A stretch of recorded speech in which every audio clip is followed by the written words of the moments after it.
which seem to be morphing into some form of legal advice, are in fact about publication of issues which would breach the Data Protection Act. And that is why, and as I said, I saw this at the beginning of the meeting, and the amendment was based upon that, and it has been read out a number of times by me and by the Chief Executive. And really what it says is this, or what the basis of it is this. We, Mr. Mayor, are the employers. And I'm quite happy, and I've always said this to anybody, including members of the public who ask me, as a member of the council, I have to accept part of my responsibility, as other members of the council were members then had. I suppose somebody who wasn't a member of the council can't be held liable, but corporately we are, and in the end that's an individual for each individual. It's jointly and severally, I suppose, and that is the way it works. Now, I am very concerned about what is happening. I'm very concerned that the Chief Executive obviously knows enough about this to decide it's impractical. Into an investigation that he's never done.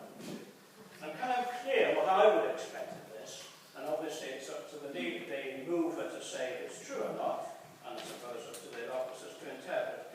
I would expect that members of this council have access to information that is there in the corporate memory of this council. Some things won't be there, of course. It might be that our records are so poor that it's missing. And of course we can't go and ask people who've left the council service a number of years ago, okay, that isn't a huge commitment. That's simply 20 minutes work. So, also, some people still work for the council. They've got a legal obligation to answer our questions, or the Chief Executive's questions. That shouldn't take long, because it looks as if the majority may have left.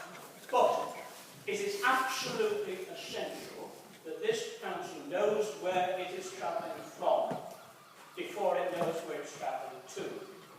And at the moment, I believe we don't. And if, finally, the issue before us was this: there was bullying going on in this council.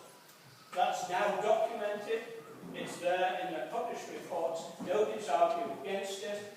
And certainly talking about people boycotting meetings. When Anna Klanowski came to give her summary of her report, it was the best attended meeting that I've seen, in the sense almost every councillor was there, except one or two official duties. So obviously, we're all interested in that, and somehow or other, we're drawing a line under it.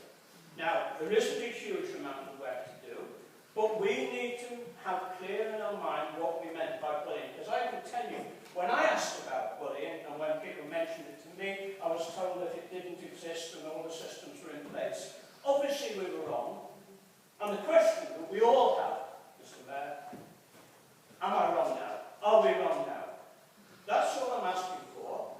And I put this forward because obviously I think it's implicit, but we make it explicit. We don't then break the law. Obviously, the officers are not allowed to carry out instructions which breach the law. We know that. But to say it's impractical to keep the law and have any sort of report, which might be just, we can't report on any of this because none of it is known. I'd like to know what's in the files of this authority, if at all. And I would also like people to have a look at the standard confidentiality agreement and see what's in that, because you won't find, unless it's very odd, that there's a great deal of detail in it.